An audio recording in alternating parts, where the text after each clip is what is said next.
The great Stoic philosopher Epictetus once said, "The key is to keep company only with people who uplift you, whose presence calls forth your best." You've probably heard the saying, "You're the average of the 5 people you spend the most time with." Today, we're going to explore this idea through a Stoic lens by discussing 7 types of people who can derail your progress in Stoic philosophy and how to navigate these challenging relationships. If you enjoy this video, please like, subscribe, and hit the bell to stay updated. First, the complainer. We all know someone who constantly finds fault in everything: the weather, their job, or even the food at a popular restaurant. Their negativity can drain your mental well-being, like a leaky faucet slowly depleting your emotional energy. Stoicism teaches us to focus on actionable solutions instead of dwelling on problems. For example, if you're collaborating on a project with a complainer, each meeting can become an exhausting session of complaints. To deal with a complainer, limit your exposure to them, mentally distance yourself during their rants, or steer the conversation towards solutions. Marcus Aurelius said, "You have power over your mind, not outside events. Realize this, and you will find strength." Next, the drama magnet. This person seems to have an unending series of crises and conflicts, sucking you into their vortex of chaos. Initially, their energy might seem exciting, but it quickly becomes exhausting. Use reflective listening to provide emotional support without getting involved in their drama. For example, mirror their words back to them instead of offering advice. Additionally, create focus periods where you concentrate on your work or personal development, making it known that during these times you're not to be disturbed. Seneca reminds us, true happiness is to enjoy the present without anxious dependence upon the future. Third, the naysayer. This individual constantly doubts and criticizes your plans, planting seeds of doubt in your mind. Instead of absorbing their negativity, ask for their advice, which can encourage more constructive feedback.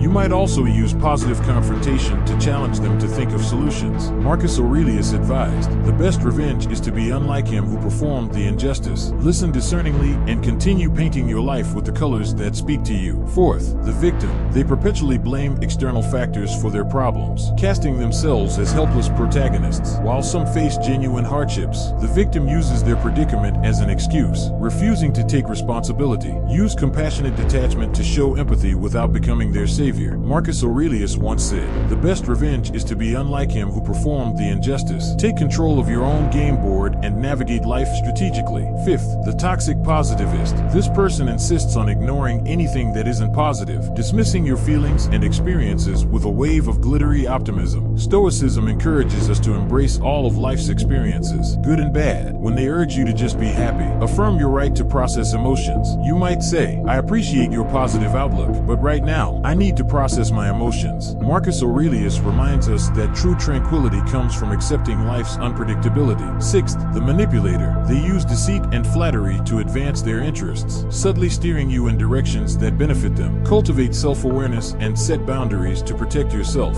For example, agree with any truth in their statements, but refuse to be moved by emotional coercion. Epictetus advised, "You have power over your mind, not outside events. Realize this, and you will find strength." By choosing to respond differently, you reclaim control over your life script. Finally, the gossip. This person thrives on spreading rumors, creating an environment of distrust. Be mindful of what you share with them and practice indifference to others' opinions. If you hear that they've been spreading rumors, remain calm and address the situation with poise. You might say, "I heard there's been some talk about my new job. I want to clarify that I earned it through my hard work." Epictetus said, "It's not what happens to you, but how you react to it that matters." By maintaining your integrity, you rise above pettiness and create an environment of trust. As we reach the finale of today's exploration into the characters who can derail our path towards Stoic resilience and wisdom, remember that self-awareness is key. It's easy to recognize these types in others, but the more challenging and enlightening task is to look within. Are you perhaps unintentionally playing one of these roles in someone else's life? Stoicism isn't just about navigating the world.